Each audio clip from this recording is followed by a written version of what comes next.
1961. The first secretary of the Central Committee of the Communist Party, Nikita Khrushchev, announces that the current generation of Soviet people will live under communism.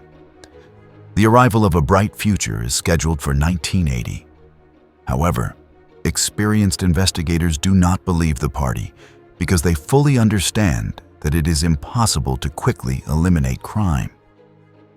Thousands of dangerous criminals are in prisons. But the decision of the Party Congress is the law. A war on crime begins throughout the country.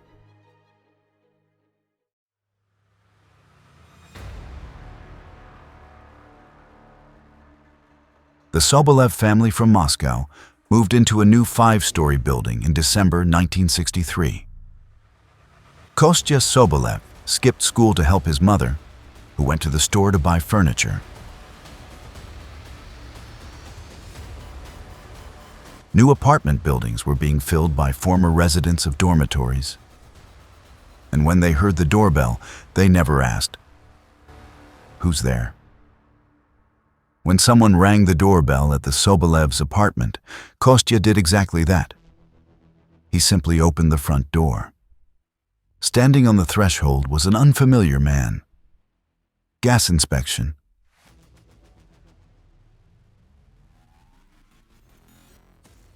An hour later, Kostya's mother returned home. What she saw was so shocking that it drove her to insanity. High-ranking police officials gathered at the crime scene. The boy lay in the bathroom, covering his face with his hands. Axe marks were found.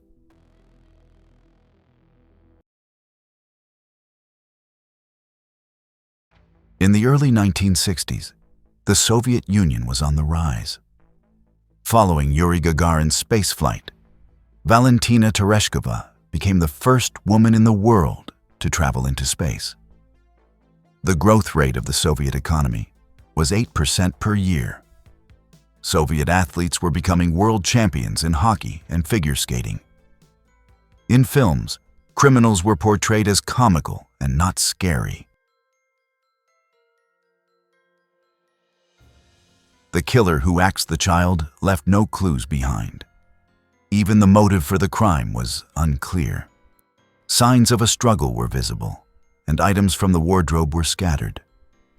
The perpetrator stole children's breeches and a children's woolen sweater.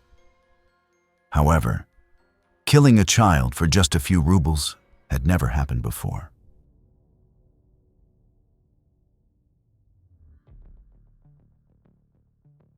According to witness statements, all morning a Mosgaz worker in a black coat and a hat, pulled down over his eyes, was walking around the apartments in the building. He behaved strangely. He spoke in a whisper, answered monosyllabically, and did not remove his gloves even when lighting the burners. An investigation revealed that no employee of the Mosgaz Association had been dispatched to Baltic Street on December 20th, 1963. It became clear that this man was the killer. The detectives gave the perpetrator the nickname Mosgaz among themselves. They assigned criminalist expert Sophia Feinstein to create a verbal description of the culprit. The young woman thoroughly interviewed 39 people. However, it was a small boy who provided the most detailed description of the criminal. Tall, red-haired, wears a fur cap. According to the little witness, the killer wore a fur cap with ear flaps tied behind his head. This small clue was important because Muscovites did not wear their caps that way. The idea that Soviet citizens in Moscow were walking the same streets as a real maniac shocked the city's party leadership.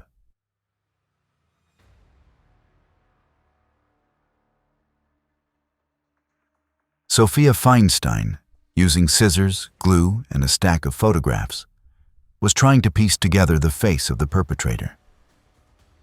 The young witness grew tired and confused. Suddenly, one of the criminal investigation officers unexpectedly looked into the office. The little witness turned pale and whispered, "It's him, Mosgaz."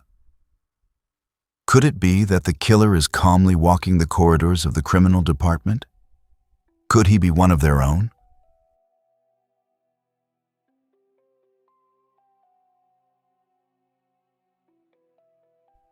It was decided to conduct a secret identification. A captured team was called to the corridor, just in case. However, after carefully examining the criminal investigation officer, the boy realized he had made a mistake. The portrait of the criminal investigator became the model for the first photo fit in the history of Soviet criminology.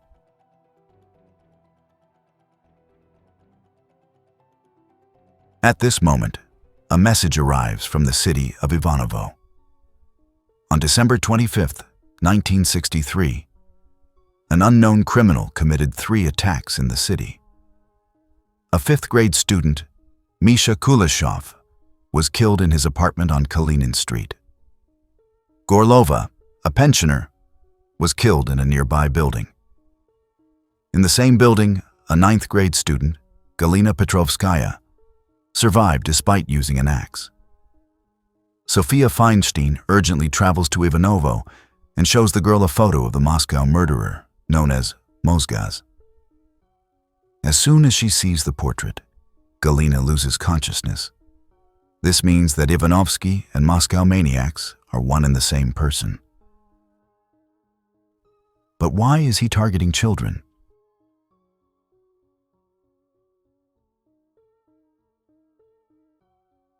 What puzzled the detectives the most was that the perpetrator did not pay attention to valuable items in his victims' apartments, but took various small things like ballpoint pens. The investigation is taken under control by the Minister of Internal Affairs. The ministry leadership was alarmed. Sooner or later, they would have to report about the maniac to the party leader Khrushchev. After all, Khrushchev had recently promised the people that he would eliminate crime. Predicting his reaction was not difficult.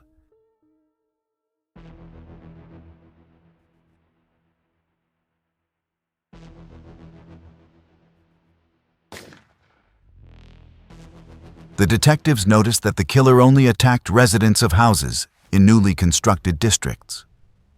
Soviet designers had achieved the incredible.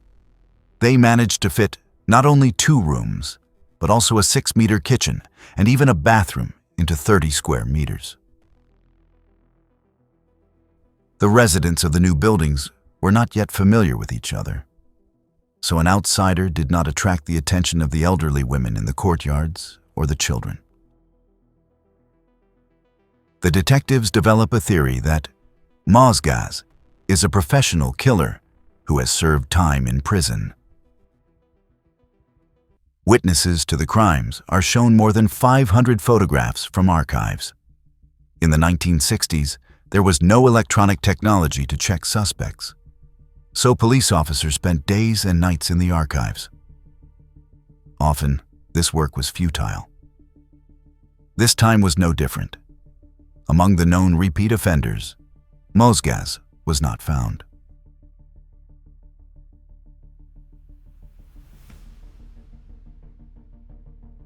In 1963, the main entertainment for children in Moscow was ice skating. On December 28, 1963, just before New Year's, 5th-grade student Dima Yaroshevsky had just returned from the rink. There was a knock at the door. The voice behind the door demanded, "Open up, it's Mosgaz." A man in a long coat entered the apartment. Besides the boy, he noticed an older sister in the apartment. The man became afraid that there were 2 children. He then went to the neighboring entrance of the same building. On the 9th floor lived Dima's friend, Sasha Lisovets. The boy was home alone, and this sealed his fate.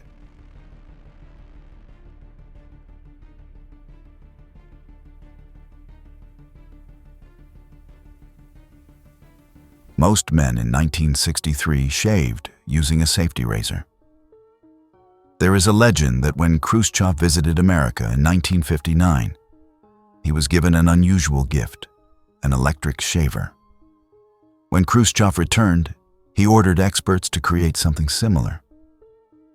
According to the legend, this is how the famous Kharkov electric shaver came about. It was precisely such a Kharkov shaver that the serial killer Mosgaz stole from Sasha Lisovets's apartment. He also took a bottle of cologne and colored pencils. Quite an unusual choice for a maniac. While the detectives were racking their brains trying to figure out why the killer had returned to the capital, panic was spreading among the residents of Moscow's new housing developments. It was pointless to hide information about the maniac's return. Reports about the Mosgaz maniac were presented to Khrushchev. Khrushchev was furious. In Moscow, the capital of the world's first communist state, there should be no place for killers and rapists. On December 30th, 1963, General Prosecutor Rudenko arrived at work later than usual. According to his colleagues, he was gloomy, irritable, and even, contrary to his usual habit, did not greet the security guards. Everyone expected Roman Andreevich to gather the department heads to congratulate them on the upcoming new year. Instead, the general prosecutor called in his deputies and informed them that he had just been at the Kremlin with Nikita Khrushchev, and the Communist Party had given them a task: to find and neutralize the killer known as Mosgaz within 2 weeks. Otherwise, all of the prosecution leadership would be fired. At the beginning of 1964, a phone call came into the police station, and the head of the transport police at Yaroslavsky station reported that his officers had just arrested the killer, Mosgaz. The detectives immediately rushed to the scene. The transport police showed the detectives items they had extracted from the suspect's briefcase: a wrench, gloves, and a small axe. Everything seemed to match. The detained man laughed when he saw the detectives, who were not in the mood for laughter. It turned out that the vigilant police had caught not the killer, but an undercover detective. He was posing as a criminal to test the vigilance of the local police. The trap worked flawlessly, except that the real culprit did not fall into it. This was the last year of Khrushchev's rule. Despite the rapid development of the country, Nikita Khrushchev felt the clouds gathering over him. He was rapidly losing the love of the people and his authority within the party.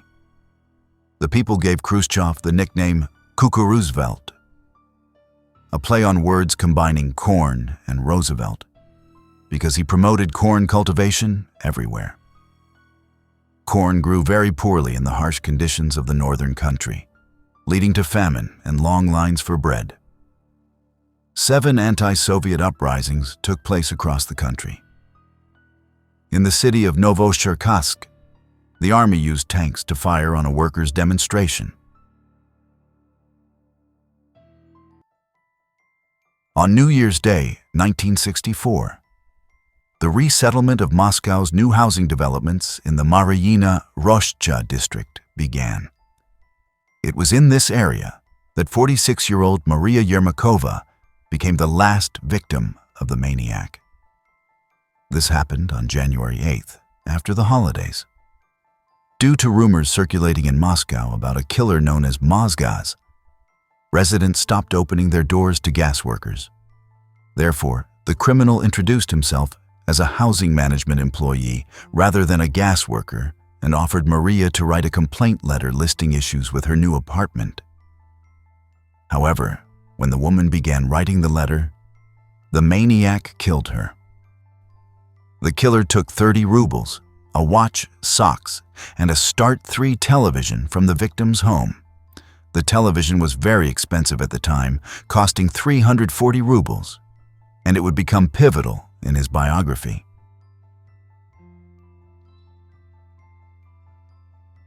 The Start television was the first Soviet TV with a large screen. It was sold on credit over 8 months. The casing and cathode ray tube had serial numbers, which made it easy to identify the owner of the television. The criminal did not know this. It was impossible to carry the television out of the house without being noticed. The detectives interviewed residents of the area. Unexpectedly, a local police officer remembered that he had seen a man with a television getting into a dump truck. At the time, he did not think much of it. But the vigilant police officer had memorized 2 digits from the truck's license plate: 9 and 6. The investigators identified all dump truck drivers with such a license plate number. One driver admitted that for 80 kopecks, he had given a ride to a passenger with a television to Rijski station. The head of the local police station personally patrolled the area, assisted by beat officers. And then came an incredible stroke of luck. A familiar woman, whom the officer spoke to on the street, told him that a tenant from the lower apartment in her building was selling a television today and had sold it for a very good price. Feeling the thrill of the hunt, the detectives hurried to the man's apartment who had sold the television. However, they were met with disappointment. No one was home. Criminalist Sophia Feinstein shows the residents of the building a composite sketch. The neighbors confirm it's him. The detectives immediately realized they had come to the right apartment.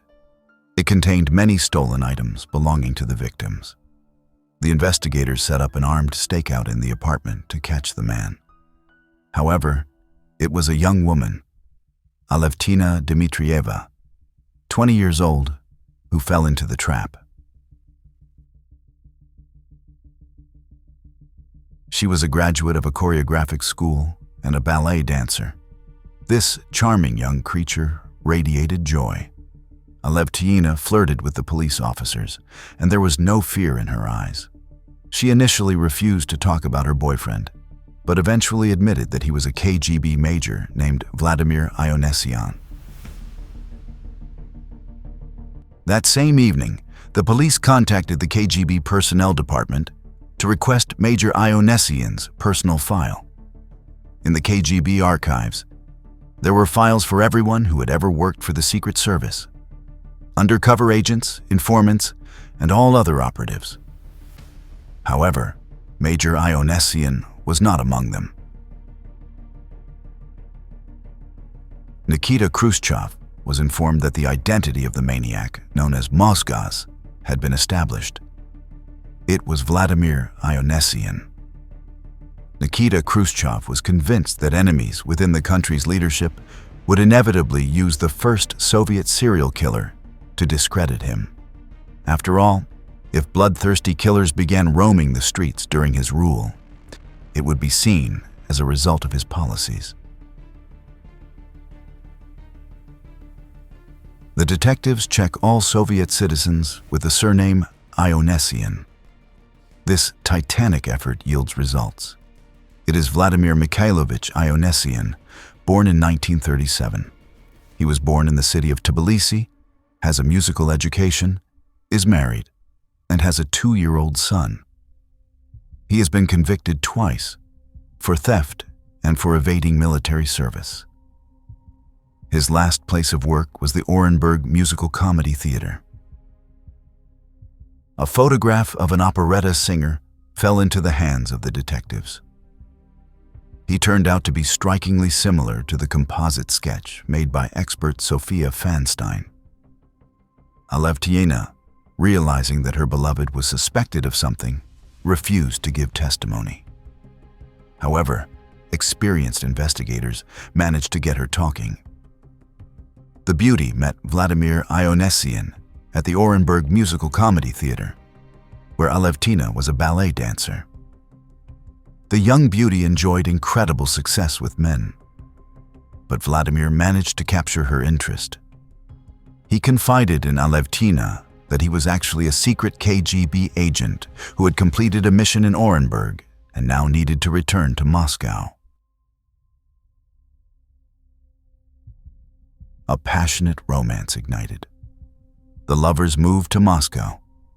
Vladimir convinced Alevtina that he had received a significant promotion and that they would never need anything again.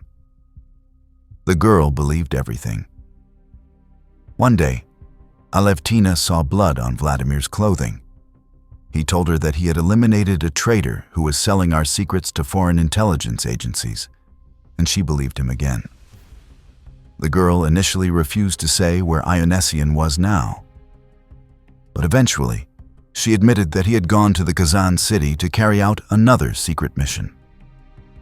She was supposed to join him there in a week.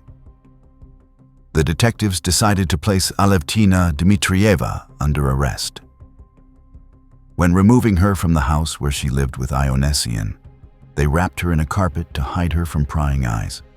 This was done in case Mosgaz unexpectedly decided to return to Moscow, came back to his apartment, and asked the neighbors about Alevtina.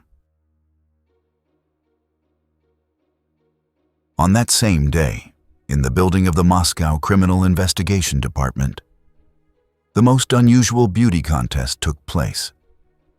Makeup artists received a secret order to transform an operational department employee into Alevtina Dmitrieva. The work had to be done at such a high level that Ionesian, the girl's lover, would not notice the substitution from 3 meters away. After several days of meticulous work, the Orenburg ballerina Alevtina gained a twin sister. Instead of Alevtina, a police officer was sent to Kazan, whose appearance had been carefully transformed by makeup artists to achieve an astonishing resemblance to the killer's girlfriend. Ionesian himself did not notice the substitution when he arrived at the Kazan railway station on January 12th, right on time for the arrival of the train from Moscow. The murderer managed to go to meet his beloved with a tourist hatchet tucked into his belt and wearing clothes that still bore traces of his victim's blood. When Ionesian approached the train car, he was immediately handcuffed. The killer immediately confessed to all his crimes and described in a completely cold-blooded manner how he would go from apartment to apartment disguised as a utility worker, selecting victims who could not resist. After one of his murders, Ionesian told his lover the good news that he, the secret agent, would soon be awarded the Order of Lenin. During interrogations, the criminal stated that he had done everything for his beloved girlfriend. Nikita Khrushchev ordered that the killer should not be alive after 2 weeks. Given that the crimes committed by Ionesian have received widespread publicity and outraged the public in Moscow, the Ministry of Public Order proposes to entrust the USSR Prosecutor's Office with the task of completing the investigation as quickly as possible and organizing a public trial for the criminal, sentencing him to execution. The investigation was unable to establish the exact number of victims, considering that the term serial killer did not exist in the Soviet Union. The official motive for the crimes was officially cited as the desire for easy profit and material enrichment. Additionally, the investigation was expedited by countless letters from the public, calling for Ionesian to be hanged on Red Square, quartered, or otherwise publicly executed. The case of Mosgaz was immediately referred to the Supreme Court of the USSR. On January 30th, 1964, the court delivered its verdict. Ionesian was sentenced to the highest form of punishment, death by execution. The sentence could not be appealed, but Ionesian had the option to submit a petition for clemency. This petition was reviewed within a few hours, and the request for clemency was denied. The following day, the sentence was carried out. Instead of a career in a capital theater, Alevtina Dmitrieva ended up in prison for 15 years. After 8 years, she was released, but her dancing career was over. 6 months later, Nikita Khrushchev was removed from all his positions, and an era began that gave rise to a whole generation of serial killers. Thank you for watching the video. To support the channel, subscribe and like.